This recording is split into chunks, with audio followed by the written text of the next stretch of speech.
the man, the myth, the legend, Shaun Attwood, motivational speaker, activist, and author. So, how are you this morning, Shaun? Good. Just woke up. Had a lovely weekend at a spa hotel and very chilled out. Got some reflexology and a back massage. Oh, yeah. Lots of swimming as well. Oh, that's good. See, Yeah. it's 7 o'clock here in Brisbane, in Australia. Yeah. It's been a long day, but it's good. It's got a little counteract effect. But I just want to know the first thing I want to get to is, so what got you into making your videos? I had my YouTube channel for 10 years. It was actually my dad's channel, and I hijacked it. And he started to put some little prison videos up when I got out of prison, like how to survive Sheriff Joe Fire's jail and stuff like that. And I think I got about 2,000 subs over almost 10 years.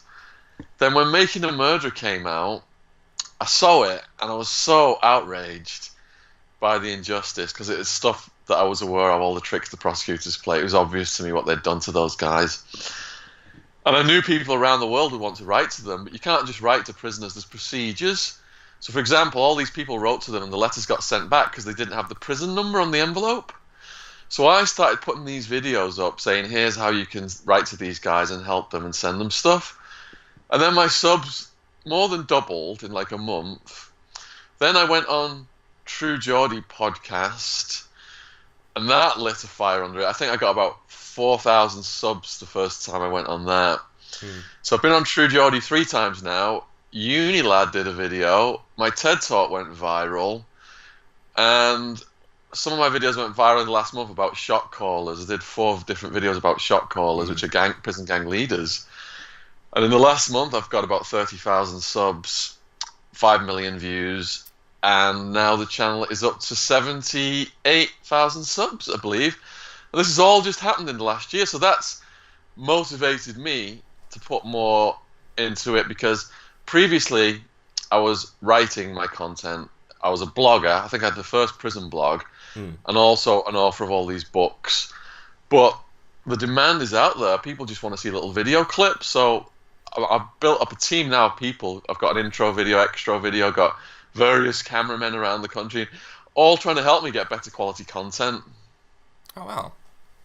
Well, and so I guess the first stage of your story as well, with all the videos, you were to be a stockbroker or you're a stockbroker in America, was that it? Yeah, I wanted to be an investment analyst. Yeah. But my aunt, who I moved to, lived in Arizona, and in Phoenix there's a big stockbroker community, but there's not an investment analyst community. So I thought I'll start out as a stockbroker just to get my foot in the door. But I ended up being a stockbroker for about 5 years. Wow.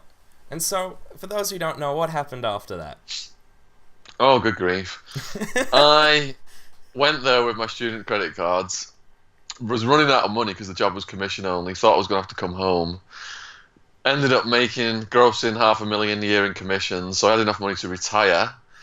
Invested in technology shares as the dot-com bubble was starting, and that ended up making a couple of million in the stock market. But you're in your 20s. What do? You just go wild. So I just went wild. I remembered all the fun I had in the Manchester rave scene that spread throughout the Northwest, and I tried to let the Americans experience that scene, but there wasn't so much ecstasy, so I started to bring the ecstasy in, and that was my downfall. America was good to me. I pushed it to the limits, and I pretty much invited the SWAT team to smash my door down. And so how long did you were in prison for? So I was sentenced to 9.5 years, of which I had to serve just under 6. Oh, okay. Yeah, yeah. And so you mentioned before about your blog, your first prison blog. So what initially got you into writing during prison? I had no inclination towards writing or reading. The last book I'd read was To Kill a Mockingbird in high school. All I ever read my entire life was finance books. And what happened was, I said to a guard, how do you guys get away with all the human rights violations? Dead rats in the food, cockroaches crawling all over us at night, even guards murdering mentally ill prisoners who hardly done anything wrong. And the guard said to me, the world has got no idea what's going on in here. So with a tiny little pencil sharpened on the door, I started to write everything down. My aunt smuggled it out of maximum security visitation, typed it up at home, emailed it to my parents in England, and they posted what I wrote as a blog, John's Jail Journal, Jon, because they didn't want my name to be on it because of repercussions from the guards. And so, was that ultimately encouraged in the, or was it always sort of underground? Yeah, it was underground. The media found out about it, and it snowballed to hits, and it's still getting loads of hits to this day, and that launched me as an author of almost 10 true crime books now as well. So, started out deconstructing the prison system and the jail system, and now I've moved on to exposing the war on drugs, but doing it through exciting stories like of Pablo Escobar. Would you say that your writing was almost a motivational tool throughout your prison? So like a sort of like a light to always move forward to, because as long as you had something to do, there was something to always do. If you understand what I'm saying? That's a really good question from someone who's not been in prison. I'm assuming you've not been in prison. That's a pretty good guess. And I'm the kind of person that if I'm doing something like that, incarcerated, my mind is elsewhere. I'm not in prison. It's the same with reading. If you're in a good book and you're submerged, if Tom Wolfe is taking you to some mansion in New York, or John Updike's taking you to the pyramids in Egypt, you're getting out of the prison. And not only was I writing conditions, I was writing to all these wonderful, kind people from all over the world who started to write to me, who found out about the blog and were supporting me. And it was like they were there with me in spirit, and that helped me mentally as well. Yeah, I can see that very much so. Especially if like people who are dealing with tough times, they'll often like look at travel documentaries or food documentaries or anything like that, an escape sort of tool. Yeah, absolutely. Or even reading about Ivan Denisovich in the Russian Gulag made us feel better where we were housed. Yeah, I guess that is an interesting sort of, the grass is always greener. So. Yeah. And so, I want to know, what would be one of your more asked questions as being a convict? Like, what would be the most requested things or most asked things by people on what it was like to be in prison? Well, I speak to over 100 schools a year presently, 100, 200 kids at a time. And the most common question is, did you drop the soap in the shower? I'm going to have a guess and say you didn't. I have two answers, and it depends on the age of the group. Okay. So if they're very young, I'll say I didn't. I held on very tightly to that soap. If they're older, like college, if they're college age and more open-minded, yep, I'll say I dropped the soap, but I never got lucky. That's a good way to phrase it. I'm not gonna lie. And I guess a big thing as well too, a lot of people also talk about, especially you as well, the hardships in prison. Yeah. Was there any point when you left prison, was there any difficulties for you in leaving prison? So what would be like the hardest thing in leaving prison after spending 6 years in there? Just before I left or after I had actually left? When you've left. Or both. Talk about All right. both. My mum said I was like a puppy dog falling around the house waiting for orders because I was institutionalized. The rules and laws and ways people behave in prison don't apply to the outside world. And it takes a while to shake that off. I got offered the opportunity to speak in a school as soon as I got released, and I said, look, I need to get my head straight. And it was about a year and a half before I actually went and did a talk. So the readjustment is quite intense. You're thinking, you got a criminal record, you're never going to get a job, you're never going to get a girlfriend, people are going to cross the road saying that guy's been to prison, he's a bad man, and all these things are going through your mind. And you have to work through it all. And I do yoga and meditation. That's really helped me. Mm. And that, and also you mentioned before, just quickly. So, was there any sort of angst or ill temper towards you when you close to leaving prison, or finishing your sentence? How did other prisoners react to that, or the guards, or anyone in there? Well, the guards rounded up all the prisoners who were sending me their letters because I was using their letters to keep the blog going. I was posting their letters, their content. The guards rounded up all of the prisoners at one point and said that my blog had been classified as a threat to the security of the institution, Wow. and they were no longer allowed to write to me. But if you tell prisoners they can't do something, they'll find a way around it. I can see that. Yeah. And so you've mentioned as well. So a lot of media does definitely show a very strong negative perspective on prison guards and whatnot. So, for example, Yeah. shows like Orange is the New Black, or Emerger, like other shows in that nature.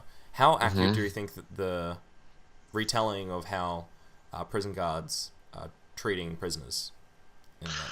Well, my last two videos on my YouTube channel and my prison questions series have been, why do guards murder mentally ill prisoners, and why do guards murder prisoners? And people, when I do my talks and I describe these specific murders of mentally ill prisoners, a blind prisoner was murdered by the guards. And these prisoners, they're not running around with shanks threatening to stab anyone. They're just mentally ill people, and because they're not conforming because of their mental illness, the guards just pounce on them like a pack of wolves, smashing them, beating them up, tasering them, choking them, until they die. And it's crowd psychology.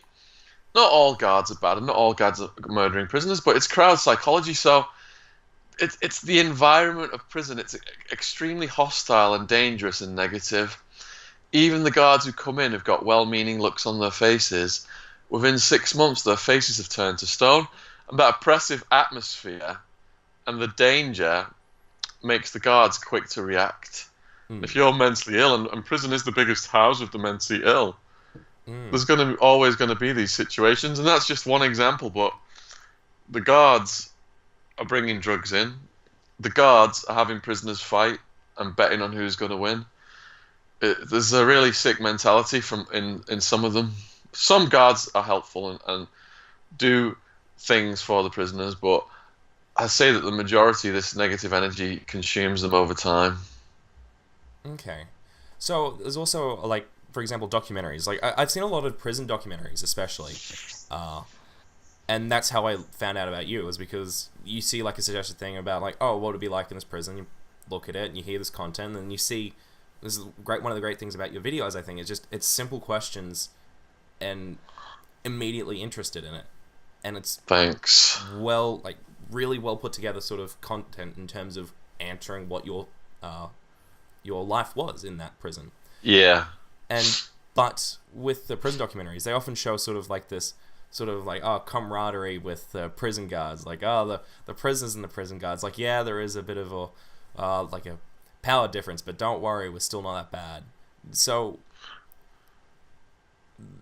no, there's a big us versus them mentality. So the former boss of the jail I was housed at, Sheriff Joe Arpaio, whenever he was on the news, he'd have a bunch of prisoners around him looking at him adoringly, saying, "Thanks, Sheriff, you got us off the drugs. Thanks, Sheriff, for giving us these jobs, picking up trash, and all this stuff." When in actuality, whenever he came through the jail, you would know in advance, because all the prisoners started banging the walls, banging their toilets, yelling, "Fuck you, Arpaio! You try eating this food, you try eating this shit." And he comes in surrounded by his bodyguards, so no one can get at him. So it's all staged. Whenever you see prisons on the TV and prison staff in documentaries, all of that is completely staged. And especially with those stage documentaries, what do the prisoners, are they offered anything, or is it just sort of like you act nice or you will receive the tail end of the law sort of thing? Exactly. there's a saying that you've got nothing coming, and if you do act out of line in the slightest, you're going to get annihilated and tased down and choked and maybe completely stripped naked and four-pointed or five-pointed. Four-pointed is where they shackle you down naked by your hands and your ankles, and five-pointed is where they strap your head down as well, and you just got to crap and piss where you lay. Oh, oh. And it's sort of it's kind of bizarre to think of that, because like how close would be sort of suburbia or housing to where prisons are? Wouldn't be that far, would it? Or yeah, a lot of these prisons in America now, they're in towns that unemployment was high, and the prison comes in, and they sell it, the idea of employing all these people in the towns to work in the prisons, and that's how these prison industries work. So, America's got 1 in 100 adults in prison right now. There's prisons all over the country.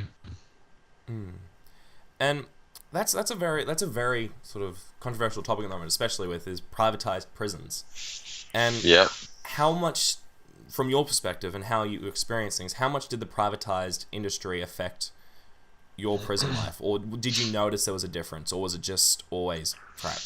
It's more insidious than that. What happens is the private prisons want to be filled up to maximize their profits, and the states even say, even if your beds aren't full, we're still going to pay you as if there's a prisoner on that bed. But anyway, it's in the interest of the private prison and the cronies, the political cronies, to arrest as many people as possible. So who are the hardest people to arrest? Murderers. Who are the easiest people to arrest? Kids with weed. So what became one of the highest arrest categories in the history of criminal justice? Weed possession, almost 1 million a year. And the resources the police had then to solve murders went down. So the rate at which murders have been solved has gone down, because it's all become this war on potheads, throwing kids, black kids and Mexican kids, in private prisons, where the prisons get $50,000 a year of taxpayers' money per prisoner. It's really sick. And so I guess it would make you happy too. So have you heard of the what's happening in California now with how they're looking to repeal sentences on prisoners who were convicted was on marijuana charges? Did you hear about this? Yeah, that should be done all over the entire world. What gives the right of people who drink alcohol, which causes more death, murder, mayhem, number one drug in rape, date rape, paedophilia, murder, violent crime. What gives the right of people who drink alcohol, smoke cigarettes, take prescription pills, to lock kids up who get arrested with weed? I'm not making excuses for dealers, but almost 1 million arrests a year, weed possession. That's moral relativism.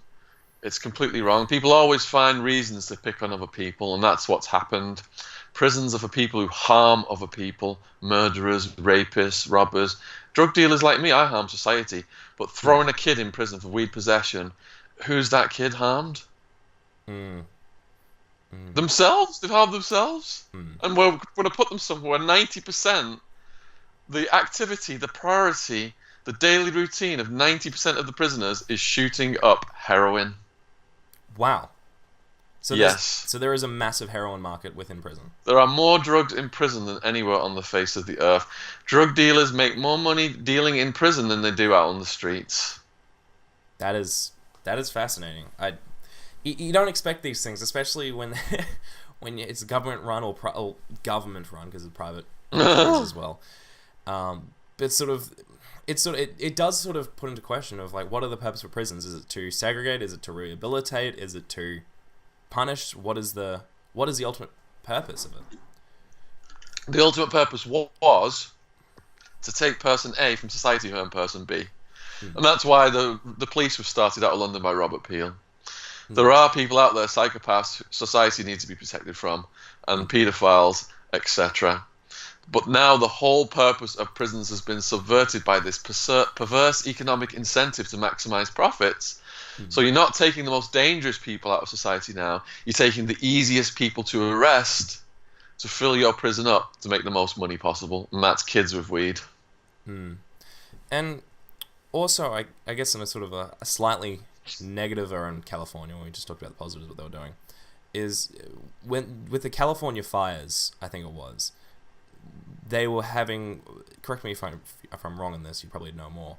Is that they had prisoners, it was participatory prisoners to go out and help with the firefighting.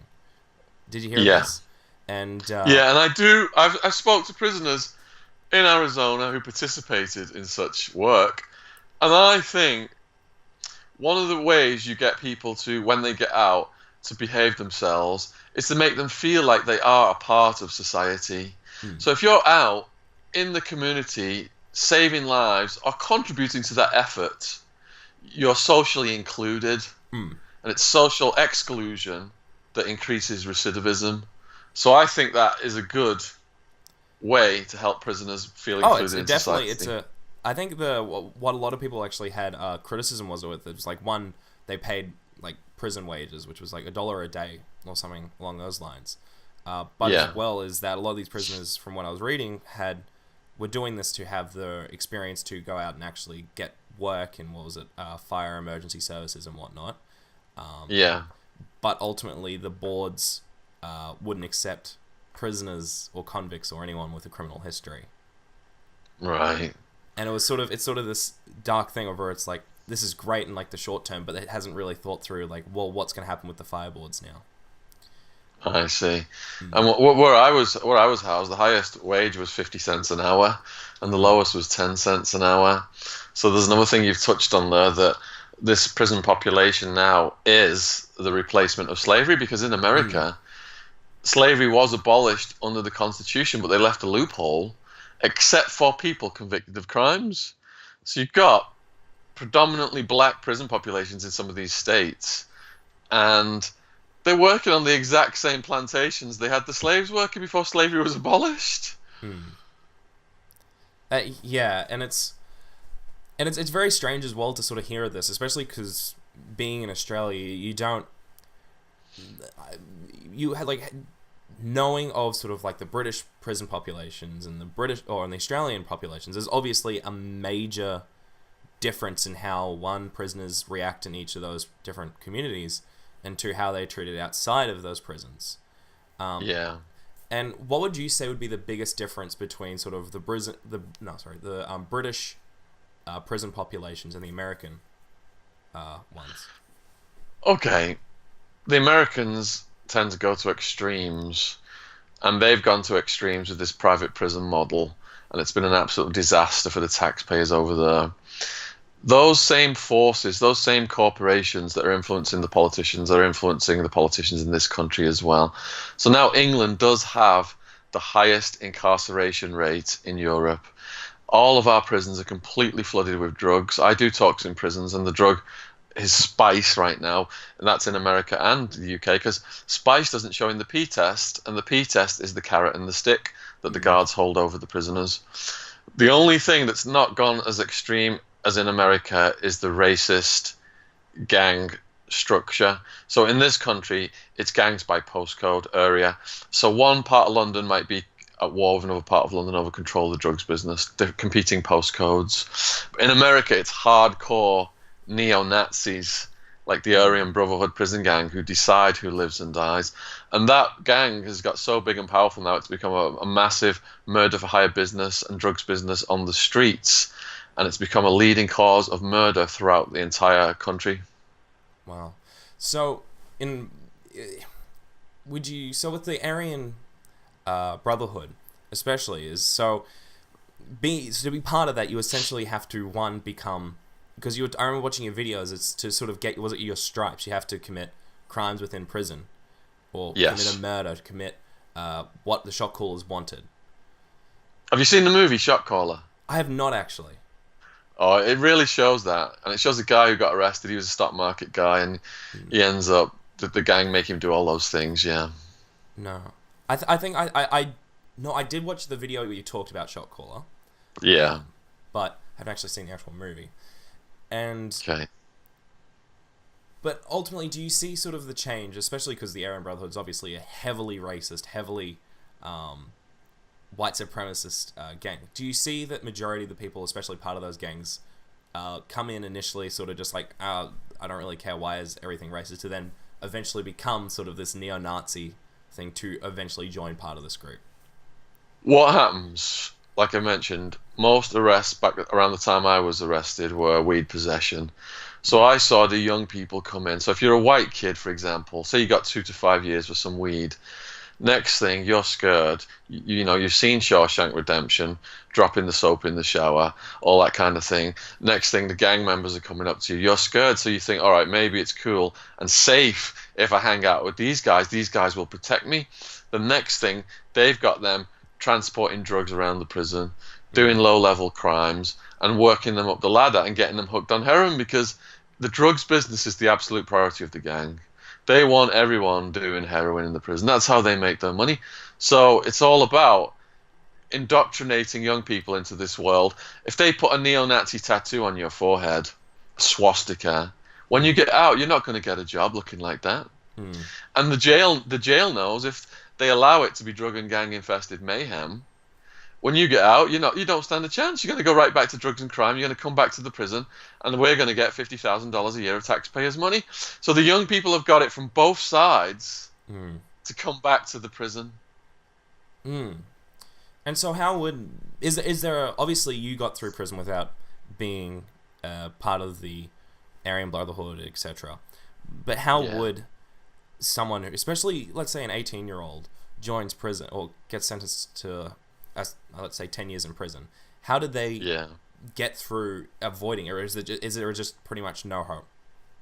Okay, so in my case, over 100 people arrested with me. I had some big guys in there in the beginning in the jail, including my best friend and one of my protectors, Wildman. So even though he had a do not house on me, because the prosecutor put a do not house on both of us. So I had some friends from the Italian mafia, and then they tried to put us in the same pod, and they couldn't do it. They found out we had a do not house on us. But over time, at the church and everything, we'd all go to church, all be hugging each other. The mafia guys had wild men walk through our pod and stuff like that. So the whole of the jail knew we were this big criminal organization with over 100 co-defendants, and it was in the news as well. So I was in a unique situation that I had protection, my bouncers in there with me, and it enabled me to make alliances with certain people over time, so that I didn't get smashed as much as I probably would if I'd have gone in there, as you described, just a young 18-year-old person who doesn't know anybody. It's raw survival of the fittest. Heaven help that person, because you can click up with the gang and risk that and end up getting indoctrinated and just becoming a career criminal, or you can try and be independent. And some people do maintain independence. They've got in fights, they've won fights, and they go to the meetings. For example, I'm white, so I had to go to the meetings, the white boy meetings. If I didn't go, I'm going to get smashed. But it didn't make me a gang member. To be a member, you've got to start stabbing people, collecting debts, and murdering people. So here's the dilemma. You go in and there's the gang rules and there's the guard rules, and you're thinking, what am I going to do? Because these rules are all conflicting and I have no idea how to behave in here. But over time, you learn to play the system, and you learn to play around the gang rules as well. Okay. Takes finesse. Yeah. And so what would happen? So a white meeting, it's bizarre to think of that. It's like, alrighty, you have the white meeting, you have the black meeting, you have the Mexican meeting, you have this meeting. Yeah. What happens? Is it just talking about sort of the drug trade and whatnot, or is it a? No, they probably wouldn't be talking about the drug trade to everyone at a meeting like that. The drugs would be run through a chain of command. What the most of the white boy meetings I went were to do with the head of the race, which is the gang leader in your building. So let's say the gang leader in your building, the head of the race, has got moved. Maybe he's been sentenced and he's got moved. So then it's white boy meeting, everyone getting cell 6, we're voting on a new head of the race. There was one guy who got married, and there was a white boy meeting, and we all had like a buffet and all this stuff. People brought little things and illegal alcohol and stuff. And people were pretending to strip dance, lashing the hair around. So there's a whole range of things that possibly could happen. it just seems bizarre because it's sort of this term of like white boy. It's just like, oh yeah, the white boy meeting. Oh yeah, Yeah, everyone get that's together. what We're it's gonna pick the called. best Yeah, white guy to lead us. yeah. And there's conflict then, because like half the cell might pick one guy, the other half of the cell might pick another guy. I was there when the Italian mafia were trying to take over, and there was these skinheads were trying to take over, and it ended up a big war between the Italian mafia and these Nazi guys. So the Italian. So wait. So the Italian mafia and the Aryan are still in the same white. So Italian is classified as the white. Yeah, they were all considered white boys. Oh, okay. Yeah, so the Italians were under the Aryans, and then the Aryan leader got moved. The Italians tried to take over, and they did take over. And it was the most interesting part of my 26 months I spent in the jail was when Little Italy took over. And I write about that in my book, Hard Time. I detail everything that those guys did, because they completely corrupted the guards. The head of the whites at that point, the Italian guy, when we were all locked down at night, he would be outside smoking with the guards. If you wanted to move cell or have your friend in your cell with you, he would you just go to him. The next day the guards would come and move the person. Oh, yeah. They ran. They got extra food. Whenever we were getting raided, they knew. And then when all our extra clothes and extra towels got took, they'd have other guards just bring all brand new fresh stuff back. Jesus. Yeah. So, would you say that, well, was it crueler, though, underneath the Italian? No, it was. I can't say jail was fun. No. But out of all of the, it was the best. It was the best of the worst times. It was the best of the worst times was when they were ruling. Yeah. Oh. Yeah. It's so bizarre. It's because all I'm thinking now back to is like Goodfellas, is where they're all sort of like in the one house all cooking dinner and whatnot. It's and like playing that. cards. It's like that. They had a little sign up, Little Italy, and they had a little barrier you couldn't pass to get to the head guy's cell. And one guard who hadn't been corrupted come in and he ripped it down, and they all come out and laughed at him and told him to go to what's it called, assertiveness classes. He wasn't assertive enough and took the piss out of him, and he went bright red, and it was great. And they all had names like Paulie and Hugo. It's so bizarre to think of. And when the Italians were reigning like that, the violence was at a minimum. They had everything completely under control. If someone stepped out of line, they had their goons and they would go in and smash them. One guy was a Golden Gloves boxer. But under them, people behaved themselves. We did have the best of the worst time under them, yeah. So, with the prison gangs, is there sort of like, was the Italian sort of, I don't necessarily say in charge, but were they sort of the overarching gang leaders in prison? Or is it sort of just like you have your section, or just... In prison, the Aryan Brotherhood decide who lives and dies. They control everything. The Italians got away with what I described in the jail only, because the jail is a very transitory environment. There's a lot of people coming in and out in the jail. It's a very transitory environment. So the Aryan Brotherhood guys, the AB guys, try and get control of the various parts of the jail. And they do, but there was just this one unusual time period where the Italians seized a small enclave of the jail system, but outside of that enclave, the Aryans still had control of all of that. That's just so bizarre to think of, and so there's. I'm just trying to think of just like how far narrow does the racial groups within prison go? Does it go sort of just, alrighty, if you're black, you're part of the black groups. If you're Asian, you're part of the Asian groups, and Do each of the groups also have sort of different, what do they do, or is it all just sort of like the same thing? They just hang around with each other. Is there like, well, they're like, I don't know, the black gangs are better at getting contraband, or the Asian gang is better at this task, or was there specific things for each group? Because Arizona is on the Mexican border, the Mexican gangs dominate the importation of drugs. So that feeds through into the jail and prison systems. The Mexicans are bringing the dope in. And, the gang leaders tell you can't have a Mexican sit on your bed or you can't have a black guy sit on your bed. But as soon as they run out of drugs, they're going straight to those guys, the other races, to get the drugs. It's all hypocrisy. So, in general, the numbers of the most picked on the gangs that had the numbers of the least. And in the daytime, everyone's working out in their own racial cliques. The Paisas, the Mexican nationals, so much of the TV time in the day room, there's a TV on the day room wall, is allocated to them so they can watch some TV in Spanish. And then the other races have got other times that they've got TV allocated to them. Is this official, or is it just how they've organized it? How they've organized it. Okay. Yeah, because they don't want a race riot. The last thing they want is a race riot. If there's a race riot, that stops the drug business for so many days because the whole jail is locked down. So what would cause a race riot? Right, so say a white guy and a black guy, for example, have a beef, and the white guy, they're fighting, and the white guy's friends jump in, and the black guy's friends jump in. Next thing, there's a race riot. So the law of the gangs is, if two prisoners have a beef, it's settled mano a mano. You go one-on-one in a cell, squash the beef, and you see these guys, they'll have a fight and they're hugging each other and having a smoke right after. It's just routine.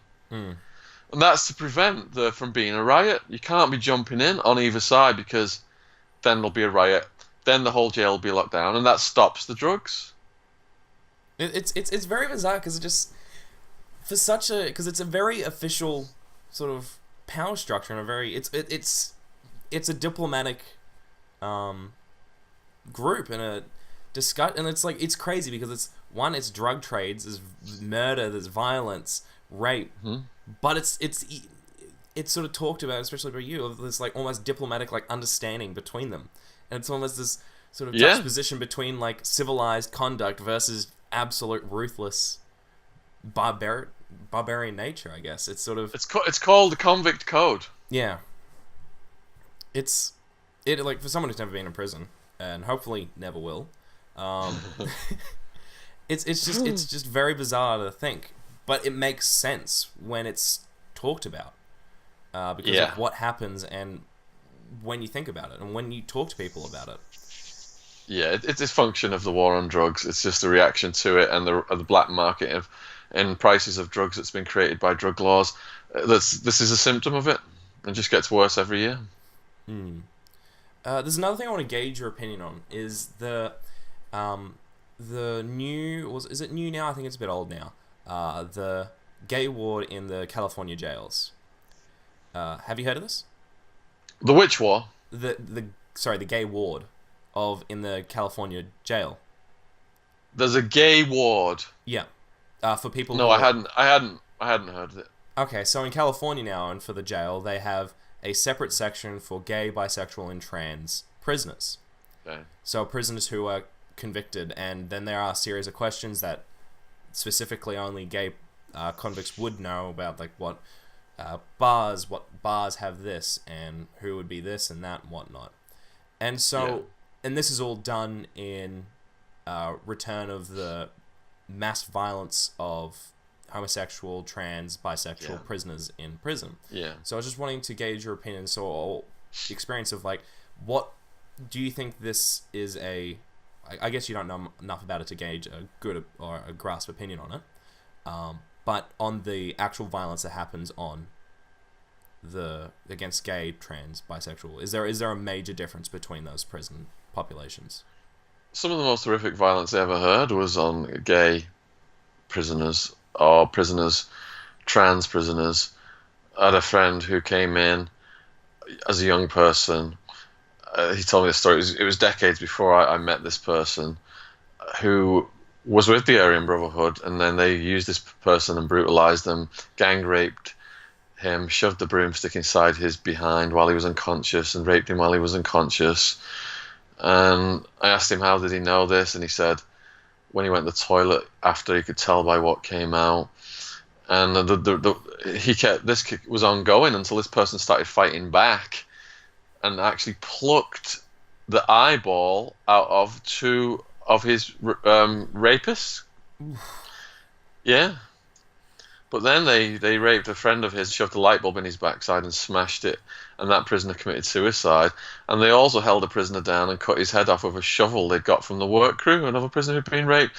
So the original prison, that story told me that if you're a gay person, to never reveal that, because you're just going to get brutalized. There's a hierarchy, and if you become a prison punk, you're spending the rest of your time inside cleaning people's toilets, giving blowjobs, and getting rented out as a prison prostitute. It's just because you hear the thing of, like, obviously the joke of sort of gay, the gay love sort of thing in prison. There's this sort of running thing outside, and like normal culture is like, oh, once you go to prison, you're gonna become like butt buddies or something along those lines. And it's where I was at, they called it gay for the stay. Yeah. And so there was guys, for example, who were gay for the stay, but they had their wives and girlfriends visiting them, and then when the stay's over, they go back to their wives and girlfriends. It's there's all different kinds of sexual relations going on in prison. And in my book, Prison Time, it's the first book to document all of the stuff that goes on. I had guys coming on to me constantly. How was that to experience? Was very flattering. Well, I used to go, and I some of my best nights out dancing were at gay bars in Phoenix, and I had loads of gay friends in the rave community, and some of those guys would massage my shoulders. I had a friend called Jacob who would massage my shoulders and would massage my head and stuff, and he was always hitting on me, so it was nothing new to me. Yeah, for guys to come on to me. I guess it was just a bit more blunt. Bit more blunt. You're in the shower. Next thing, a guy's just stood next to you naked, waggling his dick. Yeah. Asking you to check his tattoo out on his dick. Yeah, lots more blunt. Everything's far more blunt inside, but you just get used to it. And if you've got a sense of humour about it, it doesn't turn into a situation. So, for example, if I'd have acted shocked and say, "Get the fuck away from me," you know, I'd end up getting in a fight probably. But if you just throw a wisecrack back at someone waggling his dick at you, you know, and they're gonna laugh and you're gonna laugh, then the situation's diffused. Yep. So you got to roll with the punches. Yeah. So I guess this might be a bit of an overgeneralization. Would a major piece of advice you give to people is just sort of like, I don't necessarily want to say act lighthearted toward other prisoners, but not always. No, not always. You've That's why, yeah. My advice is finesse. Finesse. So you've got to analyze the situation on the spot and instantly make a decision. And you can make the wrong decision. It can go bad very quickly. So, for example, you're walking down a corridor, and somebody says, "What are you looking at?" And you say, "I wasn't looking at nothing." And he says, "Are you calling me nothing?" The next thing, there's a fight. So you've got to weigh your words very carefully. You can't just be cracking jokes left and right and making fun of situations. But if someone's in the shower busting out his dick and he's got a tat and he's like in a giddy mood trying to seduce you, maybe you could say something back about, I've seen bigger dicks than that or something. Yeah. I ain't dropping my soap today, thank you. Yeah. So say something funny back to him like that on the spot.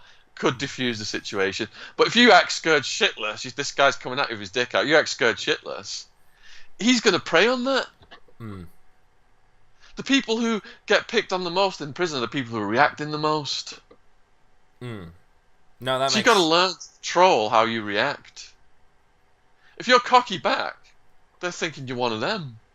If you're weak and scared, they're thinking, this guy's a victim, I'm going to prey on him. No, yeah. It's animalistic. They sense fear. And so, we've talked, I think we've talked for about 40 minutes now at the moment, for just about the things that go on and whatnot in prison. So, yeah. is your main, so what is your main objective with talking about this? Is it to raise awareness about how horrible things are in prison? Is it to prepare people if they're going to prison, or is it a sort of an amalgamation of multiple things? Yeah, the latter. Hmm. I mean, my blog and my writing started with the guards saying the world had no idea what's going on in here. Hmm. And I wanted to expose what was going on, because before I got arrested, I thought prisons were pedos, murderers, rapists, serial killers, lock them up, throw away the key. Hmm. I didn't understand the average arrest was a black kid or a Mexican kid with a little bit of weed, all about filling these private prisons up. And it opened my heart. Prison, biggest house of the mentally ill. Third of them couldn't read or write. I had a good education and a good family support and all the advantages in life these people didn't have. It made me feel doubly guilty for committing my crimes. So I thought, I've got an education, I can help these people. I can get their stories out there. I can expose these conditions. Hopefully I can get some things changed. And then when I got out, I continued to write about the prisons and do the blog and stuff. But that then led me to the war on drugs. I thought, I can't just write a political diatribe about the war on drugs. I've got to put this in the context of some of the more interesting stories out there. So I wrote about Pablo Escobar, Barry Seal, American Made, the Cali Cartel. And I also wrote a book about Unmaking a Murderer, because all the things I've been ranting and raving about for years, all of a sudden now the public was seeing this on Netflix and getting outraged all over the world. So I wrote a book called Unmaking a Murderer about the 10 tricks prosecutors and detectives and the system used to frame innocent people. Because my lawyer got an innocent person off death row, and I was aware of all those tricks. And this stuff isn't isolated. This stuff is going on all over the country. So by default, I became a human rights and prisoners' rights activist and an author. And then, my talks to the kids, I don't go in and preach to them. I say, here's what happened to me. Here's what, show them that road of drug use, what can come at you. It's a very long road. End up with a criminal record, can't get a job. Parents, mum had a nervous breakdown. The harm I caused my family. Can't travel. I've lost gigs in Japan, China, Hong Kong in the last year. Couldn't go Canada, couldn't go Australia.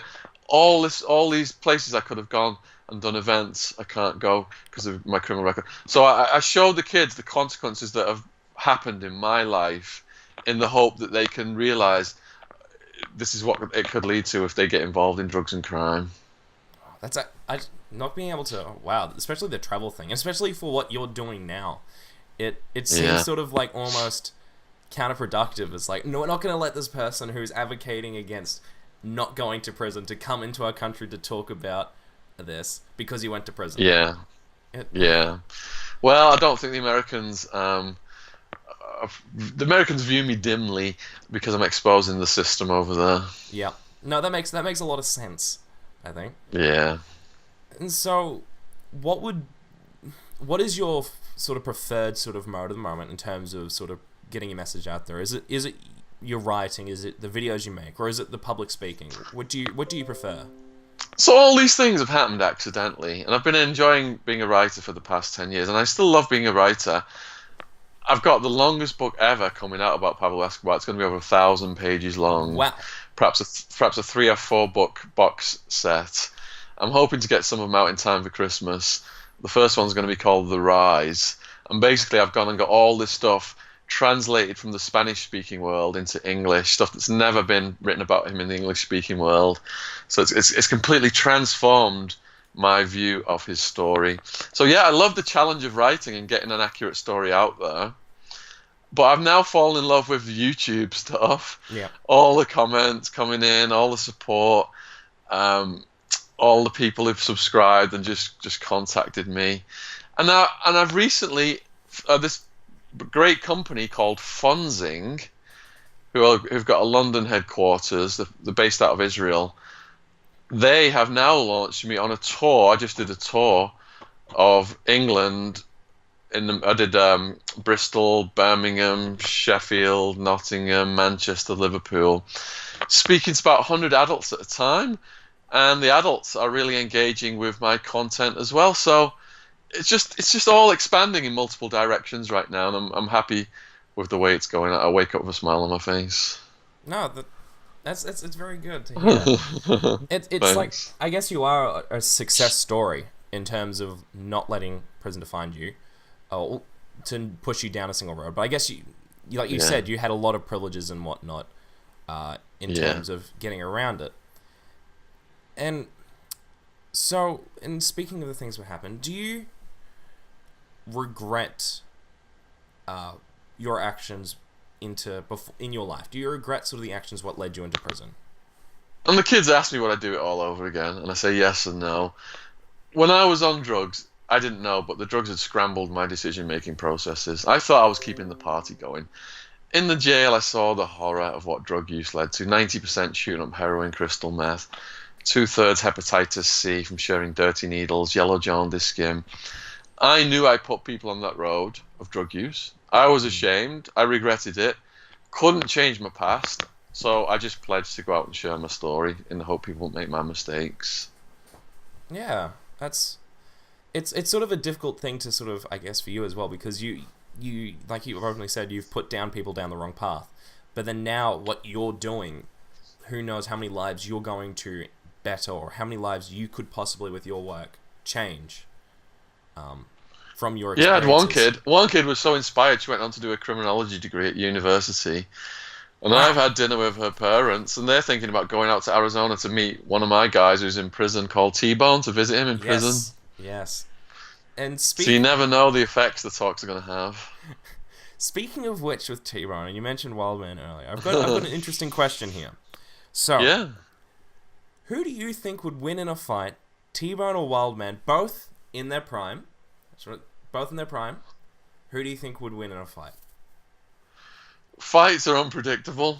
I've seen skinny guys go in and smash big guys, and I've seen big guys just knock other guys out with one punch. Well, let's just say I wouldn't like to fight either of them. No. They would just knock me out straight away. But they're both skilled fighters. They've both got different skill sets. So who knows what would happen? You never know in a fight. Okay. Because it's like one of the interesting characters, like T-Bone. He's such a, I was watching your videos, he's such a interesting character, especially for prison. Yeah. And so what ultimately was he convicted for? His latest case is a bogus case, I believe. They tried to give him 200 years for robbery, and he took it to trial. What? And they said to the policeman on the stand, there was a camera where he said he did the robbery. Where's the film of him doing the robbery? And the policeman said we didn't have time to get the video. What? 200 years for a robbery? What? How does but that? They just want to bury him alive because he's black, because he's big, because he's an ex-Marine. He's got skills. He's considered dangerous. His criminal history. They wanted to bury him alive. When he got released from prison, they had police following him around, trying to get him to watch him trip up just so they could put him back in prison. It's so bizarre. That's what's going on in America now. When you get out of prison, there are teams of police, special teams of police following you around, trying to watch you trip up, and they get bounties to put you back in prison. That is crazy to think about. Like it's just from our conversation as well and watching your videos, it's just like it's just depressing to think that almost every step along the way, they're sort of like, oh, come to prison, we'll rehabilitate, we'll make you a better member of society. We have a sewing course that'll teach you how to do things better, but we're going to try and keep you in the system forever and ever and ever. Yeah, because it's $50,000 a year of taxpayers' money, plus all the other contractors making money off it as well. It's just, oh my goodness, it is slightly depressing when you think about that sort of thing. And well, land of the free. Yeah. It's very bizarre, sort of like the priorities for people. It's sort of like, you want to talk about rights violations. Prison seems like the thing of the main, what would be, human rights violations in the country at this point in time. Oh yeah, people, exposed what was going on in Gitmo, and the public was outraged. Those things have been going on across America in these jails and prisons for decades. Yeah, and it's just very bizarre to think, because as well it's people that you could well and possibly know as well, which is a very interesting and weird thing of why there's not as much light on it, because there's this thing of like, oh, if it's not happening to you, it doesn't matter. But these things it's happening to people around you, and still nothing is affected Yeah. or changed by it. And Yeah. I guess another interesting thing about you and your prison sentence, changing subject again slightly, is Okay. your yoga and your use of yoga through prison, and sort of you're known as the yoga prisoner or yoga convict, or what's the nickname someone's given you? No, my nickname was England. Oh no, sorry. I've because I was looking up articles and whatnot, and there's a bunch of articles Yeah. and pictures and whatnot. It was like the yoga prisoner and the yoga this. Okay. Yeah. And then obviously got Well, England. yeah, I was teaching my own little yoga class by the end of it to the prisoners. And was it allowed? Yeah, the guards authorised me at the end of it because they said if the prisoners are doing yoga, they're not going to want to fight so much. That's true. Was it hard for prisoners to initiate programs, especially things like yoga? Yeah, impossible. So, like, for example, like, what would be some of the things that they would try and process? The guards. No, the prisoners. Like, what would be some of the things that prisoners would push for that just immediately just get stonewalled? All right. Well, you have a constitutional right for religious services, but the guards look at someone coming into the prison as a threat and a waste of time for them, and a use of the resources that they don't want to do. So they stonewall everything. Wow. We had at the end of it, there was a creative writing teacher that came in when I was in minimum security, and there are some good people who will jump through all the hoops to help prisoners, but there are so many hoops put up, it puts a lot of people off. So even the religious services get stonewalled, which is a basic right. Yeah, and there are programs out there I have looked into, especially for prisoners who are coming out and whatnot and getting job services. From what you know, are the services that are out there to help convicts, are they good? Are there many out there, or is it sort of just this very small, minute market, and it's very hard to become part of them? So I was incarcerated in Arizona. So if you're getting released, you get $50 gate money and told to have a nice day. Now, some prisoners end up in halfway houses and before they reintegrate into society. And prisoners that I was housed with said, yeah, I've been assigned to this halfway house, but I know, and there's no way I can get out of it, but I know I'm going to be doomed as soon as I get there because the people running the halfway house are selling drugs to the prisoners. Wow. So, so unless you essentially have a backup or like a ready-made plan, like there's someone there, I'm going to have my belongings ready, I have everything planned out exactly to the T, there's a very low chance that, especially when you've been already caught up with the drug trade and whatnot, and you're getting pushed into these halfway houses. So are these halfway houses are they almost just like a prison sentence, essentially what you said before? Is just once you get sent to those, you're like, well, I thought I was out, but I guess I'm not. Well, if the owners of those places are dealing drugs to the people staying there, what chance have you got? Well, we're just almost an hour now, and I think it's a good point to sort of wrap it up, because I think I've read and I've looked at so many prison documentaries and whatnot, but this hour of conversation with you I've learned much more than my own sort of ventures on my little things, because I guess this is not a light that's allowed to be shown, because if the documentary crew comes into prison, they're not going to be shown the actual reality of it, and if this and that is not going to be allowed through, and just merely it's all cleaned up. And so it's an amazing thing seeing you going, especially to students, or pushing these things, because then you're hearing these horrible things, and now could something now be done about it? And well, yeah, more people are waking up online, and that's what's exposing it. And have you is there any recent changes that you know of that are sort of going into the positive direction, or is it sort of still just going downhill at this point in time? Yeah, the sheriff of the boss of the jail, he got kicked out the last election. Yeah. This year, he was facing 6 months in his own jail for contempt of court for racial profiling because he's a big-time racist. Yeah. And then Donald Trump pardoned him, and now he's running for Senate. Yep. This is the guy, Sasha Cohen Baron, did the video, tricked him into saying that he was going to give Donald Trump a blowjob. Yeah, I remember that. I watched that. No, that was a big thing. It's very bizarre. That whole the Sacha Baron Cohen series is absolutely fantastic. Like, especially like, did you see the more recent one about him with O.J. Simpson? No. He basically tried to make O.J. admit that he killed someone. So it's like recording of him in a room talking to O.J., trying to like get him to say like, "Oh yeah, killing people. Don't worry about it, man. It's all good." Wow. And I'll have to look out for that. It's very awkward, but funny at the same time too.